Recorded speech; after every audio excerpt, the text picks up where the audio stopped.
নমস্কাৰ। কোনে জানে কোনে কেনেকৈ উশাহ লৈ আছে? মানুহৰ আগত হাঁহিবলৈ নজনা ছোৱালীজনীয়ে দিনটো শ্বপিং মলৰ বাহিৰত থিয় হৈ কোনোবা কোম্পানীৰ কাগজ বিতৰণ কৰে। সন্ধিয়া বন্ধুৰ আড্ডাত যাবলৈ নোৱাৰা ল'ৰাজনে দিনটো জমেটো ডেলিভাৰী দিয়ে। একদম ছচিয়েল নহয় টেক পিঠিত। অফিচৰ ইন্ট্ৰভাৰ্ট ছোৱালীজনীয়ে দেউতাকৰ মেডিচিনৰ টকা গোটাব পৰা নাই। দৰমহাতকৈ মেডিচিনৰ দাম বেছি। বহুত লেবেল হৈছে তাইৰ টেগ পিঠিত। চহৰত গৈ লৰাই ঘৰলৈ একেবাৰে কমকৈ অহা হৈছে।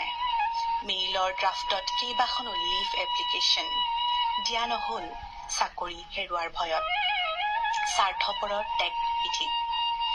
ইমান টকা সাঁচি কি কৰিবি যে নতুন চাৰ্ট এটা কিনিবলৈ তোৰ শক্তি নাই? পিঠিত কঞ্জুচৰ টেগ।